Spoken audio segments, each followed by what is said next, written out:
LSU wins over New Mexico by a score 38-0. Not on the scoreboard, but what was one of the biggest mismatches ever in Tiger Stadium. We don't like these games. We understand why they're necessary.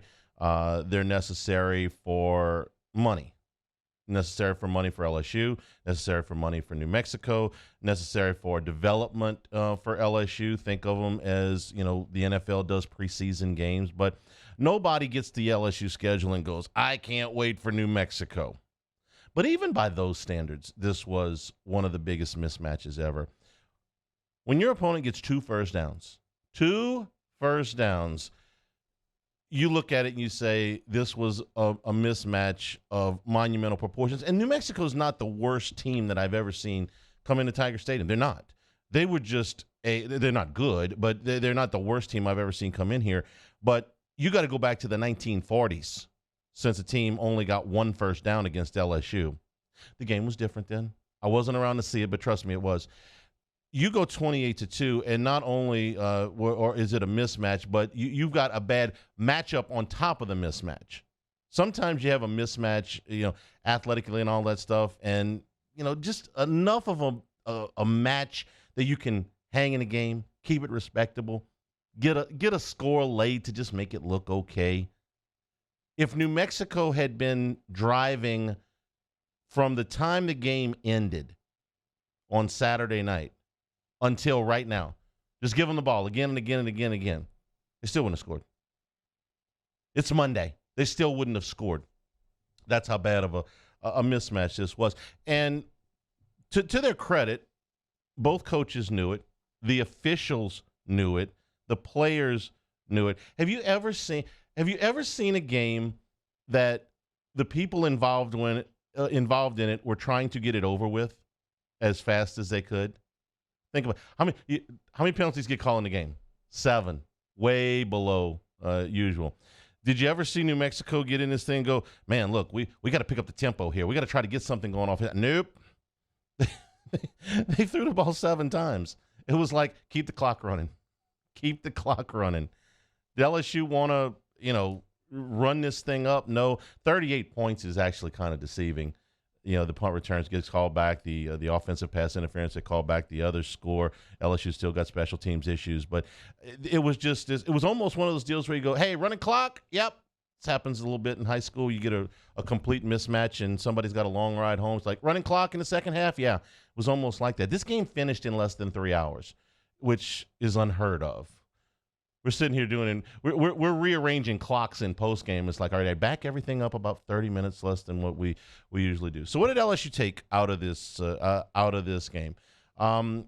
First of all, they had to make some personnel changes due to people being out. So the first thing you look at is Jarek Bernard-Converse has got to go back and play safety, a position I had not seen him play in camp, and to my knowledge, did not play at Oklahoma State. So when you're talking about making a rearrangement like that, that's a big deal, and it's going to remain a big deal. We'll see what Kelly says about it today, but Major Burns is going to be out for a while. Certainly he's not going to play this week, probably going to be several weeks before he plays again. So that move, Jay Ward's going to come back, we think, but that may be a move that they have to look at a little bit more long term. We'll see what Kelly says as to what Converse's position is going to be. They did get Seven Banks back for the first time, so that was a good deal. It was a timely addition, and I think Joe Fouché is supposed to be back this week. We'll find out a little bit about that during the press conference as well. So you had to shake things up in the secondary. Did it matter in this game? No, but there was a comfort level at least that they looked like it wasn't the first time that they had done it. Also fortuitous in that Auburn's passing attack is not very good. So if you do have to work yet another combination this week, at least you're not having to go do it against somebody like Tennessee. You've got 2 weeks until Hooker and that group come in, and they're going to go fast. So the changes in the secondary went off pretty much without a hitch. You didn't have Keishon Boutte in this game, so you did have a good dispersal throughout the receiving core. You had 6 different players either catch 4 balls, or Thomas only caught 3, but he was the leading receiver as far as yardage. So you spread it around a little bit. They wanted to get Jack Bech involved. He got 6 catches here. And, of course, he is, for the moment solidified the punt return game. I'll get to that in a second. So you spread the ball around a little bit, both in the receiving and the rushing. Noah Cain, who didn't hardly play at all against Mississippi State, was back.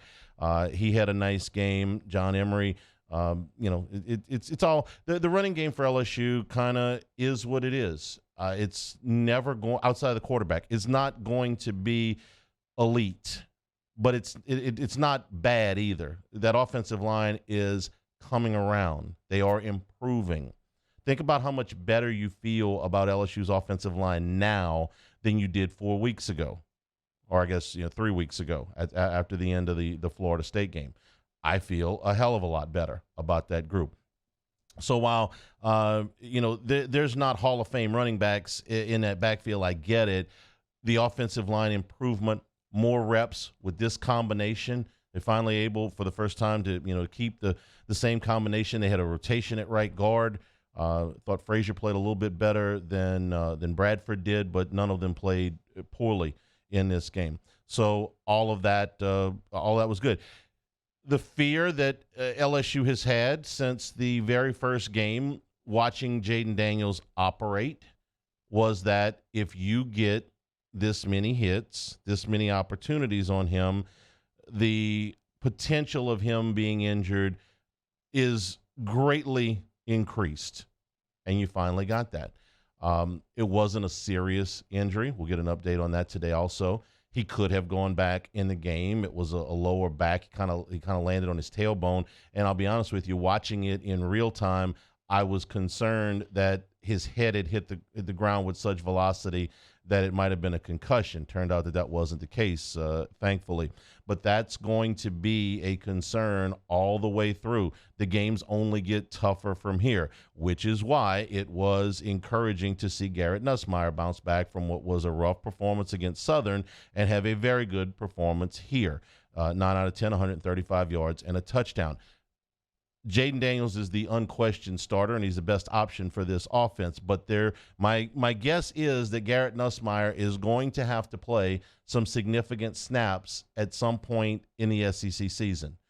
That Jaden Daniels is just his nature. That's what he is as a quarterback. He is going to run the football more than most. And if he gets hit, the possibility of what happened on Saturday night happening in a game in the SEC is greatly enhanced. They're going to need Garrett Nussmeier to play at some point. I don't know for how long, and I don't know when, but at some point. So it was encouraging to see him play better. The special teams are still a mess. You're still kicking balls out of bounds. You're still having penalties on multiple special teams plays. You got the touchdown by Bech called back. You still can't kick the ball out of the end zone, which drives some people nuts. So think of it like this. I described it on the Hannycast. We did film review this morning. That's posted right now. You can get it 1045ESPN.com, Drop Biscuit Studios. I described it as a house that you were trying to sell that had a lot of things wrong with it. If you look at LSU special teams from the beginning of the season, think of it like a house that has a roof that needs to be replaced, a garage door that won't close, a broken window, bad landscaping, and the whole thing needs to be painted. So you come back and you put a whole day in of improvements on the house, and somebody comes by and says, man, it doesn't look like you've done anything at all. Wait a minute, we replaced the whole roof. It took us all day. The windows are still broken, the landscaping's still bad, and the whole thing still needs to be painted. If they didn't do anything else on Saturday night, they found a punt returner in Bech. He's gonna make the catch. The ball's not gonna roll on him, and he's got a little giddy up and go to him. You saw it on the return that got called back. So you still got a lot of work to do there. But if you only fixed one thing, you ever have a boss that made you do a checklist? I had a boss one time. He said, look, every week we're going to do a checklist, okay? And if we don't get anything else done, these things are going to be accomplished this week. We're going to move the company forward with these things. That's LSU special teams right now. They didn't get anything else. They still can't get the kickoff game right. They still have some problems in coverage, but doggone it, they found a punt returner the other night. That's progress. At least the roof doesn't leak anymore.